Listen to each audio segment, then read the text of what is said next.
Antran.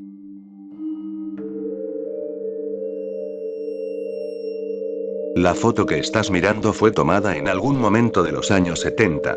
Es la única imagen que me queda de mi hijo y del ser artificial conocido como Antran, a quien habíamos adoptado en nuestra familia en ese entonces. Era un cálido verano a mediados de los 70. Estaba regresando a casa después de un largo turno en mi compañía maderera, pero tuve que hacer una parada en el vertedero local para dejar unos escritorios viejos que mi madre nos había dado. Cuando llegué, algo llamó mi atención al agacharme. Al observar más de cerca, me sorprendió ver lo que al principio pensé que era una muñeca. Una carcasa de plástico con extremidades metálicas y, lo más impactante, un rostro humanoide con ojos oscuros y fríos. Seré honesto. Me dio curiosidad en ese momento. Me impresionó mucho la artesanía de esa cosa, así que no lo pensé dos veces antes de colocarla cuidadosamente en el asiento trasero de mi auto y llevarla a casa. El interés de mi hijo era casi tan intenso como el mío. Durante varios días, compartimos tiempo abriéndolo, observando sus circuitos y verificando si algo estaba fuera de lugar o roto. Eventualmente, para nuestra sorpresa, el ser, o androide, pareció cobrar vida. Sus extremidades se movieron, sus manos se cerraron, sus ojos mostraron un leve brillo de conciencia, y, tras unos momentos, logró ponerse de pie por su cuenta. No hace falta decir que estábamos asustados pero fascinados. Me pregunté quién podría haber creado una pieza de trabajo tan maravillosa y notable.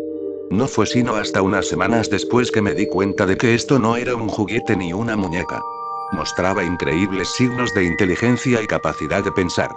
Aprendió a hacer cosas cotidianas como sacar la basura y jugar con los juguetes de mi hijo.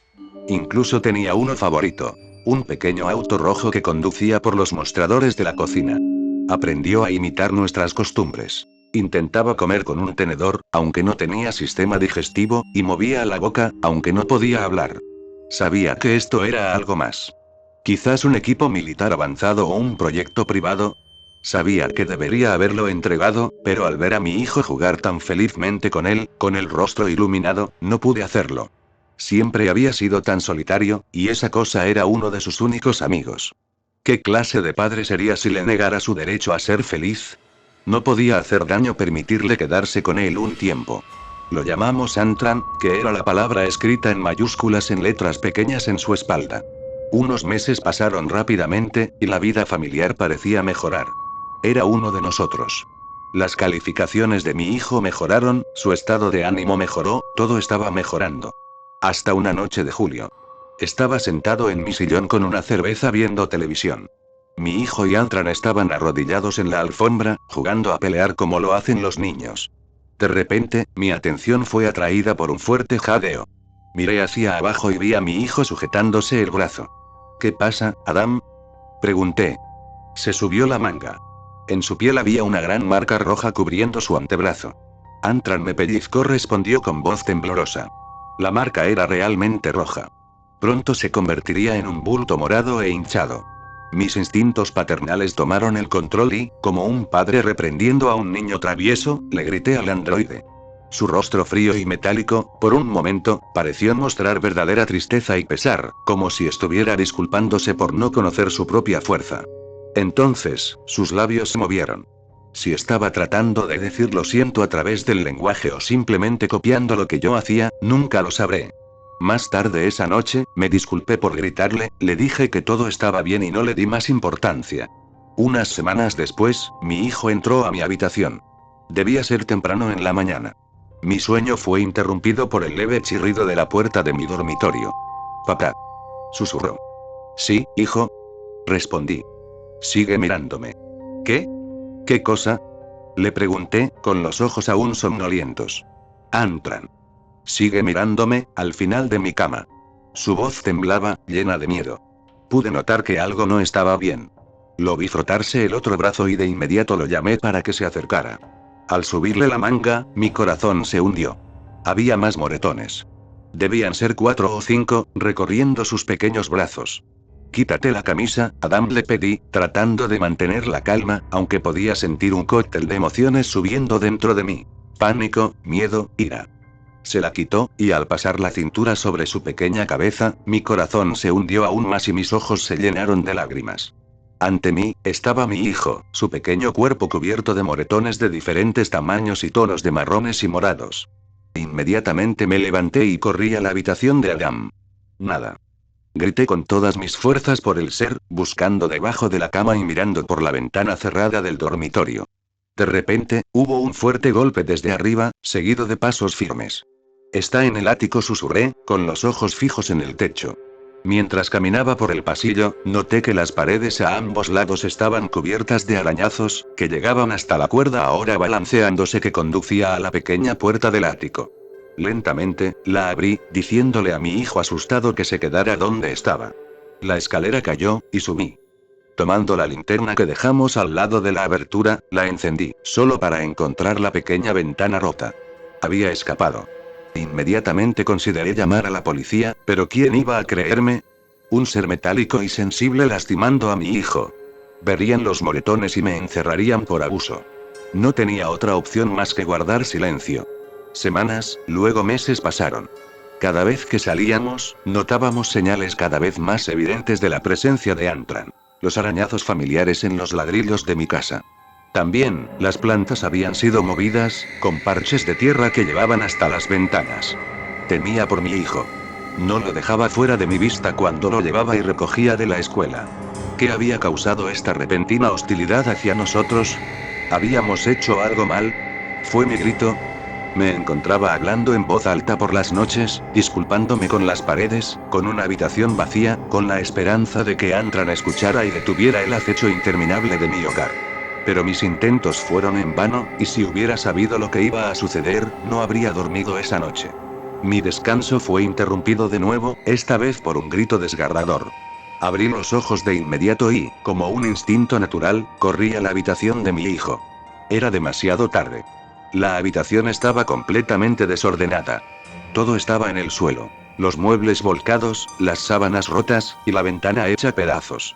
Mis ojos se llenaron de lágrimas, y grité con todas mis fuerzas, rogando que me devolvieran a mi hijo. Llamé a la policía, reportando que lo habían secuestrado. Me preguntaron si había visto al culpable, así que mentí y dije que no. Esperaba que las fotos de mi hijo fueran suficientes para que lo buscaran. Porque ¿quién creería que esta muñeca era consciente o peligrosa? Durante los días siguientes, me consumí en lágrimas. Me acostaba llorando, como un niño pequeño. La vida ya no valía la pena. Ojalá nunca hubiera encontrado esa cosa. Traicioné la confianza de mi hijo en mí como padre, al no protegerlo. Y ahora estaba pagando el precio. Una madrugada de septiembre, estaba sentado en mi sillón, bebiendo, cuando escuché la puerta de la despensa abrirse con un leve crujido. «Adam». Llamé, corriendo hacia la cocina. Pero otra vez, no había nada. Excepto por un pequeño detalle. Allí, en el mostrador de la cocina, estaba el auto rojo favorito de Antran.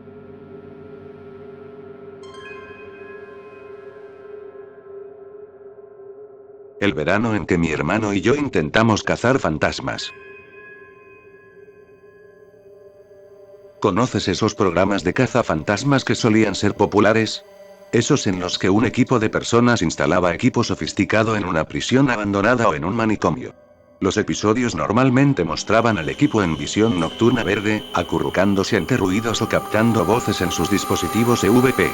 Bueno, mi hermano gemelo y yo solíamos estar obsesionados con esos programas.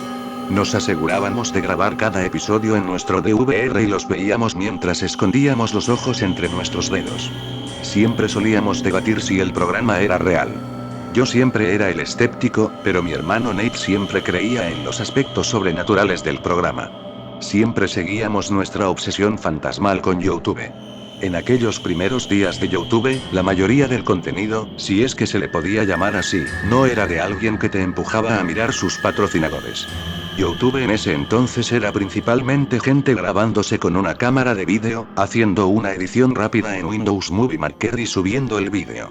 Pasábamos muchas noches buscando en el sitio para ver si podíamos encontrar evidencia de fenómenos sobrenaturales. Una tarde encontramos un vídeo titulado OMG, un fantasma real captado en mi sótano, imágenes en cámara lenta. El vídeo tenía menos de 200 vistas y solo 15 comentarios. Pausamos el vídeo antes de que empezara para poder revisar los comentarios. YouTube en ese entonces era famoso por tener vídeos aleatorios con sustos repentinos. La mayoría de los comentarios solo se quejaban de no ver nada, pero uno de los comentarios destacó. Decía: puedes ver al fantasma justo en el minuto 4:37. Mira la parte superior derecha de la pantalla. Nate y yo sentimos que nuestra confianza se desvanecía. Está bien, el último, y luego cambiamos a vídeos de RuneScape, recuerdo haberle dicho. El sótano, donde estaba configurado el escritorio de la familia, de repente se sintió más oscuro y el espacio vacío detrás de nosotros parecía estar ocupado de alguna manera, como si hubiera alguien sentado con nosotros. Nate presionó play en el vídeo, y vimos cómo dos chicos de nuestra edad grababan secciones de su casa. El vídeo era mayormente indescifrable y hubo varias veces en las que Nate y yo nos miramos aburridos. Lo único que mantenía nuestra atención era la pequeña barra roja avanzando lentamente hacia el minuto 4:37. Alrededor del minuto 3, los chicos bajaron a su sótano. Las escaleras del vídeo llevaban a una habitación tan oscura que la cámara apenas podía distinguir algo. Los chicos descendieron lentamente por un rato, y sus pasos hicieron que las viejas escaleras de madera crujieran fuertemente. De repente, los chicos gritaron, y sonó como si algo cayera en el sótano, causando un fuerte estruendo. Los dos chicos subieron corriendo las escaleras gritando que ambos escucharon una voz que los llamaba. La cámara tenía problemas para enfocar, pero cuando finalmente lo logró, el chico mayor parecía completamente petrificado. La pantalla se desvaneció a negro, y apareció un texto blanco que decía: aquí está el Slomo, escucha atentamente la voz cuando empiezo a bajar las escaleras. Nate y yo vimos que el tiempo estaba en 4:20 y pausé el vídeo. Amigo, esto está tan falso, mejor hagamos otra cosa, le dije. No, hombre, ya casi terminamos, no seas aburrido. Siempre me impresionó cómo Nate no se asustaba, aunque él era el que creía en todas estas cosas. Presionó play y el vídeo volvió a aparecer a media velocidad en terrible calidad por Windows Movie Maker, el audio estaba alargado y era difícil de escuchar. Cuando el vídeo llegó al punto donde el chico comenzó a bajar las escaleras, vi cómo la pequeña barra roja alcanzaba el 4:37 y justo en ese momento cuando la niña del exorcista ocupó toda la pantalla. Nate y yo saltamos, y yo grité fuerte. Luego, el vídeo cortó a negro con un texto que decía: jajaja, te atrapamos. Maldita sea, esa me agarró tan mal. Trataba de recuperar el aliento. Amigo, odio esos vídeos, ¿por qué la gente hace eso?, exclamó Nate frustrado. Sabes, realmente me estaba metiendo en ese vídeo antes de que hicieran esa cosa del susto. Apuesto a que podríamos hacer un vídeo de un fantasma real. Mientras comenzábamos a ver otros vídeos, estaba tan emocionado con la idea de encontrar fantasmas por nuestra cuenta. Aún deseo, hasta el día de hoy, no haber encontrado uno. Era el comienzo del verano en nuestro pequeño pueblo de Virginia, y cuando nos liberaron de la escuela, Nate y yo hablábamos sobre todas las cosas divertidas que íbamos a hacer. Pasábamos la mayoría de los días jugando fútbol o baloncesto con nuestros amigos del vecindario. Nuestro amigo CJ vivía justo al lado y éramos muy cercanos a él. Cuando llegó agosto, la libertad total del verano comenzó a estancarse en el aburrimiento. CJ, Nate y yo ya habíamos jugado todos los videojuegos que teníamos y visto un montón de películas. Nuestros padres nos llevaban a Blockbuster todos los viernes, pero incluso eso había perdido su encanto. Justo cuando nos estábamos quedando sin ideas, Nate exclamó una tarde perezosa: vamos a crear un canal de YouTube de cazafantasmas.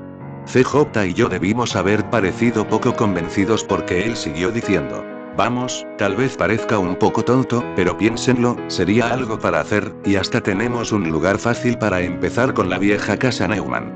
Cuando mencionó la casa Neumann, sentí un escalofrío recorrer la parte de atrás de mi cuello, incluso mientras estaba sentado bajo el sol caluroso del verano. No sé, chicos, ¿eso no les parece algo de niños?, dijo CJ con sarcasmo. No me importa, amigo, y tú eres el que todavía tiene peluches en su cama, respondió Nate sarcásticamente. Yo me apunto, dije para romper la tensión. Eso debió haber sido suficiente para los chicos porque de repente estábamos levantándonos y preparándonos. Una cosa que tenía mi hermano Nate era lo rápido que se sumergía en un nuevo pasatiempo. Cuando él decidía que quería ser algo, eso era todo. Se iba a su habitación y comenzaba a organizar y asignar roles. CJ iba a ser el chico secundario, el que se asustaba y se comunicaba por walkie-talkie con el anfitrión. Nate iba a ser el experto técnico, él configuraría todo el equipo y sería el camarógrafo, también sería el editor en la postproducción. Yo iba a ser el anfitrión, explicaría el lugar que estábamos investigando y haría las voces en off en la postproducción. Nate empacó nuestras mochilas con todo el equipo, nuestros walkie-talkies, linternas, su cámara de vídeo, una grabadora que nuestros padres nos dieron para usar como nuestra versión de un EVP, algunos bolígrafos y cuadernos para tomar notas, y justo cuando estábamos listos para irnos, recordé mi viejo laptop. Mi papá me había dado una laptop de trabajo vieja, apenas servía para algo, ni siquiera se conectaba a internet, pero tenía una versión antigua de Microsoft Word. Podía tomar las notas que quisiera con ella y luego usaba una memoria USB para moverlas al escritorio familiar cuando termináramos. Ni siquiera pensaba que la laptop sería útil, pero quería contribuir a la operación. Cuando todas nuestras mochilas estaban listas, nos dirigimos hacia la casa Neumann. La casa Neumann era una gran casa amarilla de 2 niveles con un gran cartel rojo de "Se vende" colgado en el camino de entrada. El cartel estaba viejo y desgastado, no se había cambiado desde que lo pusieron originalmente. Estaba a una calle de donde vivíamos, y pasábamos por allí todos los días en el bus escolar cuando este salía de nuestro vecindario. La casa había estado en venta durante años en ese punto, y no parecía que eso fuera a cambiar. En algún momento, vivía una pareja de ancianos allí, pero un día el marido salió con una camisa cubierta de sangre y bebió una cerveza mientras esperaba que la policía viniera a arrestarlo. Muchos del vecindario observaron el alboroto, especialmente cuando sacaron el cuerpo de ella en la camilla. La historia decía que la señora Neumann había desarrollado demencia y ya prácticamente no estaba coherente, y el señor Neumann no pudo soportarlo más, así que hizo lo que pensó que era un acto de misericordia y fue a prisión por ello. Incluso cuando teníamos 10 años, la historia era tan popular en nuestro pueblo que nuestros padres no podían ocultárnosla. En los 2 años desde entonces, se contaron un montón de historias locales sobre fantasmas relacionados con la casa. La más popular era que la casa estaba embrujada, y los fantasmas comenzaron a hablarle a la señora Neumann y finalmente la poseyeron. El señor Neumann tuvo que defenderse de ella y sabía que nadie creería su historia, así que se sentó, disfrutó de una última cerveza y se fue a prisión.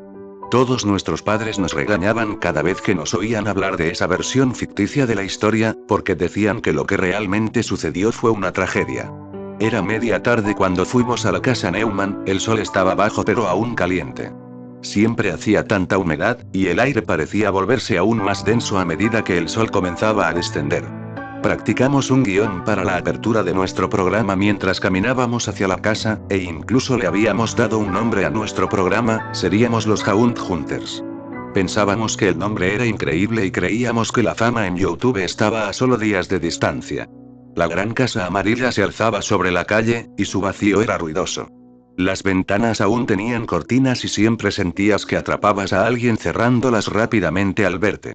El jardín estaba bien cuidado, casi demasiado bien cuidado.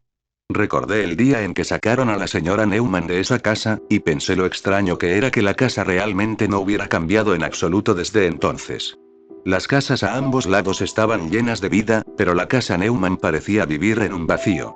Los niños del vecindario solían jugar varios juegos por todas partes, y era normal ver a niños jugar en un jardín que no era el suyo, pero sabíamos que esta casa tenía una reputación, y no queríamos quedarnos allí demasiado tiempo. Traté de prepararme mientras Nate colocaba su cámara de vídeo en el trípode y se preparaba para grabar. No me encantaba la idea de ser el anfitrión, pero sabía que CJ no lo haría. No me gustaba tener la espalda hacia la casa. La sensación de ser observado desde adentro y la presencia que seguía acechando detrás de las cortinas me incomodaba. Tomé una respiración profunda y me giré para enfrentar la cámara de mi hermano y la calle. Me dio la señal para comenzar y repetí lo que habíamos ensayado. Hola chicos, bienvenidos a Hound Hunters, donde exploramos lugares embrujados y tratamos de encontrar evidencia real de lo paranormal. Recité la historia de la casa Neumann y me aseguré de hablar sobre el mito local. Cuando terminé, Nate exclamó: "Vaya, amigo, lo hiciste increíble. Buen trabajo recordando el guión". Una cosa sobre los chicos de 12 años es que no son precisamente el tipo paciente. Hicimos muchas tomas únicas ese día. Pasamos el tiempo tomando notas en nuestros cuadernos y poniendo la grabadora cerca de cualquiera de las ventanas. Hicimos todo lo que se nos ocurrió para capturar algo paranormal. CJ llevaba los walkie-talkies alrededor de la casa y nosotros manteníamos la cámara en mí para mostrarme respondiendo a sus llamadas sobre escuchar cosas. También llevamos un balón de fútbol en una de las mochilas y de vez en cuando lo lanzábamos en la calle para hacer parecer que no estábamos solo pasando el día en una casa abandonada. A medida que el sol comenzaba a ponerse, CJ se aburría o asustaba primero y se fue a casa. La oscuridad solo aumentó la sensación de inquietud, y Nate estaba decidido en ese punto a obtener todo el material que necesitaríamos para hacer todo el episodio esa misma noche. La casa tenía una pequeña ventana en el costado que daba al sótano, que notamos no tenía cortinas. Nate estaba emocionado de mirar adentro, donde estaba seguro de que conseguiríamos alguna evidencia paranormal. Al agacharnos para mirar, vimos un gran sótano terminado y vacío. El diseño del sótano era casi exactamente igual al de nuestra casa. No podíamos ver realmente nada con claridad, así que Nate sugirió sacar las linternas que habíamos empacado. Vamos a parecer que estamos tratando de robar el lugar, amigo, dije, principalmente tratando de encontrar una excusa para irnos. Está bien, pero asegúrate de cubrir la ventana con tu mochila. Solo será una mirada rápida y nos vamos a casa, dijo mientras colocaba la cámara para ver dentro de la casa. Encendió la linterna y obtuvimos una vista mucho mejor de la habitación. Tenía alfombra simple cubriendo todo el piso y las paredes estaban decoradas con papel tapiz que tenía varios pájaros. Nate movió lentamente el haz de la linterna por cada esquina de la habitación y exhaló ruidosamente al moverla más lejos. Hay una mancha de sangre, Dios mío, exclamó y me pasó la luz. Mira en la parte más lejana del sótano, donde está el pequeño cubículo. Sentí un nudo en la garganta, como si fuera a llorar por alguna razón, pero no lo mostré. Moví la luz como me dijo y vi lo que parecía una mancha roja en la alfombra. No podía creer lo que veía. ¿No estaban tratando de vender esta casa? Si eso es lo que pensamos que es, ¿por qué no lo habrían limpiado antes de intentar venderla? Justo cuando comencé a mover el haz de luz, vi a alguien por el rabillo del ojo. Vi a la señora Neumann. Solo fue por un momento, pero cuando moví el haz de luz, la vi asomar la cabeza desde la esquina, justo donde la luz ya no alcanzaba a ver. Se veía igual que siempre, pero también estaba distorsionada. Estaba frágil como la recordaba, pero increíblemente delgada, podía ver los contornos de sus pómulos y su cabello estaba en parches. Estaba en una vieja bata de dormir color blanco sucio y me estaba sonriendo, pero la sonrisa era demasiado ancha. Sus ojos eran la parte más horrible, estaban completamente blancos y se veían hundidos en su frágil cráneo. Volvió a desaparecer tras la esquina cuando el haz de luz la iluminó. Sentí cómo se erizaban todos los pelos en la parte de atrás de mi cuello. Grité y dejé caer la linterna. Nate, ¿hay alguien ahí? Quiero irme a casa, dije, mi voz temblaba en ese momento. Espera, ¿qué quieres decir con que hay alguien ahí? Dijo él, incrédulo. Nate, acabo de ver a alguien, no sé quién, pero se metió rápidamente detrás de la pared cuando vio mi luz. Vamos, ya estaba empacando mis cosas. No podía creer que acababa de ver un fantasma, al menos eso es lo que pensé que vi. Está bien, ¿puedes esperar un segundo? No tienes que mirar más, pero puedes solo tomar notas para mí mientras yo miro. Por favor, el énfasis en su solicitud me sorprendió. Creo que realmente era importante para Nate llegar al fondo de su creencia en lo paranormal. Está bien, Nate, lo haré, pero no me voy a acercar a esa ventana otra vez. Saqué mi laptop y abrí el programa para escribir notas. Di un par de pasos grandes alejándome de la ventana y le dije que tomaría notas de cualquier cosa que él viera. Comenzó a mover la linterna de nuevo y trazó el haz de luz por toda la habitación. Dijo que todavía veía la gran mancha en el suelo, y me aseguré de tomar nota de eso. Siguió mirando durante un buen rato, me iba dando notas sobre lo que veía, pero en general parecía decepcionado con lo que había encontrado. Finalmente, empacamos nuestras cosas y nos fuimos a casa. Subió todo el material al escritorio de la familia y lo revisamos segundo a segundo. Lo editó todo y eventualmente lo subió como Haunt Hunters, episodio 1. La casa Neumann. El vídeo terminó siendo solo tomas desenfocadas de CJ y yo hablando sobre la leyenda local mientras estábamos parados frente a una casa que parecía normal. Nate eventualmente me pidió que le diera las notas, y cuando le mostré que solo había escrito 2 líneas porque estaba tan asustado, me dijo que no me preocupara por eso. Finalmente, jugamos algunos videojuegos y nos fuimos a nuestras habitaciones para dormir. Cuando llegué a mi habitación, eché otro vistazo a las notas que había tomado. Justo cuando lo hice, noté que había un segundo archivo en la carpeta de Haunted Hunters. Pensé que era extraño porque creé la carpeta mientras estábamos sentados junto a la ventana y yo estaba preparándome para Nate. El documento era un archivo de Word que solo tenía un título con un punto. Lo abrí, y hasta el día de hoy me da escalofríos cada vez que lo pienso. Todo lo que decía el documento era: vuelvan, aún no nos han atrapado.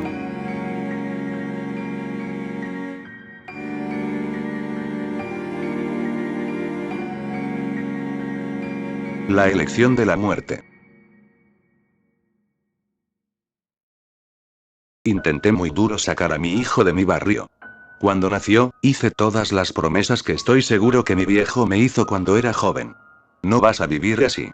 Vas a ser mejor que yo. Vas a ser alguien. Pero, ¿qué sabe un chico de 18 años sobre sacar a alguien de cualquier lugar? Ni siquiera pude salir yo mismo. Mi chica y yo vivíamos en el sótano de mi mamá mientras tratábamos de poner nuestras vidas en orden por el bien de Abel, pero nunca iba a funcionar. Ella era más joven que yo, no quería ser madre, y se fue cuando él solo tenía unos meses. Mi mamá me sentó y me dijo: hijo, yo no voy a criar a tu hijo, así que mejor piensas qué quieres hacer. Madura o déjalo en uno de esos lugares seguros donde lo pueden adoptar y tener una familia de verdad. Sabía que le dolía decir eso.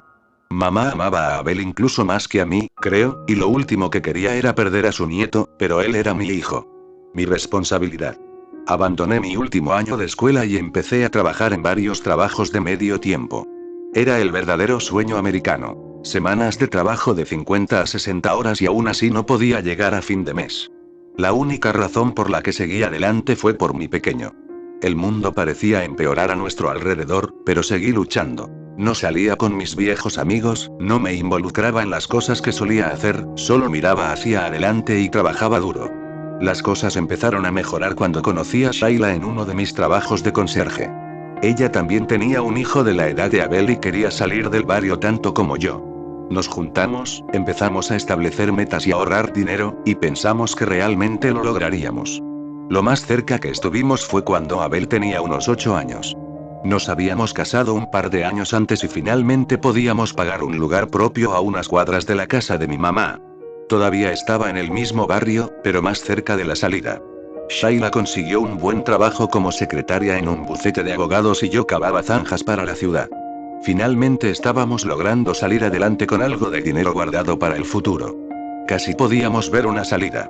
Le había dicho a mi hijo que se mantuviera alejado de los chicos mayores de unas casas más abajo. No eran buena influencia, decía cuando me preguntaba por qué eran peligrosos. No le dije que era porque andaban metidos en una pandilla, una de las razones por las que Shaila y yo queríamos salir de allí en primer lugar, pero probablemente debería haberlo hecho. Quizás habría evitado lo que sucedió. Estaba trabajando un sábado, horas extras para poder comprar un regalo para el cumpleaños de la hija de Shaila, así que solo pude enterarme después de que sucedió. Abel había salido de la casa y se fue a juntarse con los chicos cool de la calle. Solo había pasado un minuto, no debería haber sido suficiente tiempo para que algo malo pasara, y era pleno día. No impidió que unos rivales pasaran en un auto y dispararan contra el grupo. Contra mi hijo. Recibió 2 disparos en la espalda antes de caer al suelo. Los 2 disparos que iban dirigidos al líder al que estaba protegiendo. Cuando llegué al hospital, Abel estaba en cirugía. Caminar por el hospital fue como un sueño. Nada parecía real. Ni los abrazos de mi mamá o Shaila, ni las actualizaciones del doctor, nada. Me senté en una de esas sillas de plástico duro contra la pared y puse mi cabeza entre mis rodillas y le rogué a Dios que salvara a mi hijo. Shaila y mamá fueron a la cafetería a tomar café mientras esperábamos, pero yo me quedé allí, mirando las puertas y buscando alguna clase de respuesta. Cuando alguien se interpuso entre mí y las puertas, levanté la mirada, enojado y agradecido al mismo tiempo. Necesitaba una excusa para desahogarme, gritar y pelear, y este tipo se había ofrecido sin darse cuenta. «Hey», dije bruscamente, pero luego me quedé congelado. La figura frente a mí era alta y estaba cubierta con una pesada túnica negra. Su capucha estaba bajada, ocultando sus facciones, pero estaba seguro de que una sonrisa esquelética se escondía en las sombras. Solo le faltaba una guadaña. Entonces parpadeé.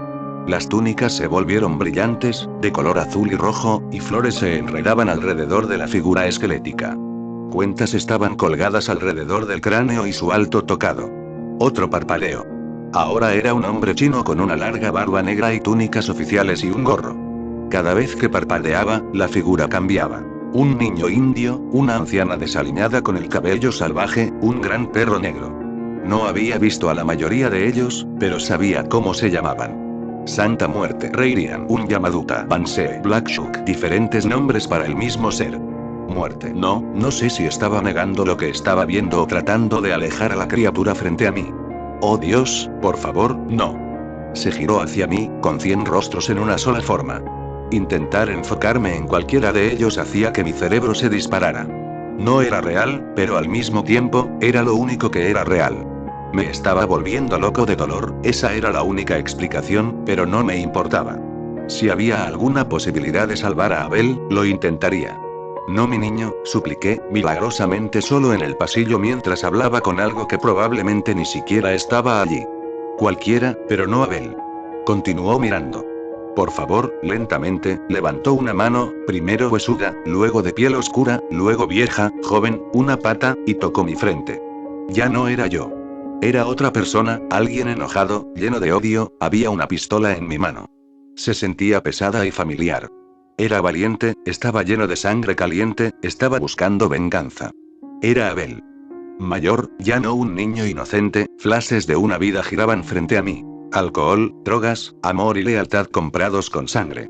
Los colores de la pandilla con la que estaba cuando le dispararon ondeaban como una bandera sobre todo. Todo se volvió negro por un momento y luego abrí los ojos como otra persona. Un pastor, lleno de paz y generosidad. El amado líder de una congregación, un pilar en la comunidad, un esposo, un padre, un amigo. Un expandillero que había cambiado su vida y escapado de una vida de violencia después de ser baleado en un tiroteo un sábado por la tarde en pleno día. Mi cuerpo se sacudió bruscamente y volví a estar en mi propia piel. La figura estaba frente a mí, sus infinitos ojos mirando, esperando. ¿Ambos están ahí adentro? Pregunté débilmente. La figura permaneció en silencio e inmóvil, pero lo supe. Mi hijo y esa pieza de basura estaban ambos en cirugía, pero solo uno saldría con vida. No puedes saber que eso es lo que va a pasar, dije con un movimiento desafiante de cabeza. Mi hijo es un buen chico. Lo estoy sacando de aquí. No va a pasar. Inclina ligeramente la cabeza. Tú no sabes. Abel es bueno. Abel es bueno. Empecé a sollozar mientras la figura seguía parada frente a mí, esperando, expectante. Mi niño, susurré. Salva a mi niño. Y entonces volví a estar solo. Carter Wright murió en la mesa 5 minutos después. Tenía 16 años. Abel sobrevivió. No sé lo que vi en el hospital o cuán real fue. No sé por qué se me dio la opción cuando no debería haber sido mía. Intenté ir a diferentes iglesias y templos para que me lo explicaran, pero nadie pudo ayudarme a entender. Incluso sin ese conocimiento, le dije a Abel que había recibido una segunda oportunidad y que no la desperdiciara, pero nunca hizo diferencia.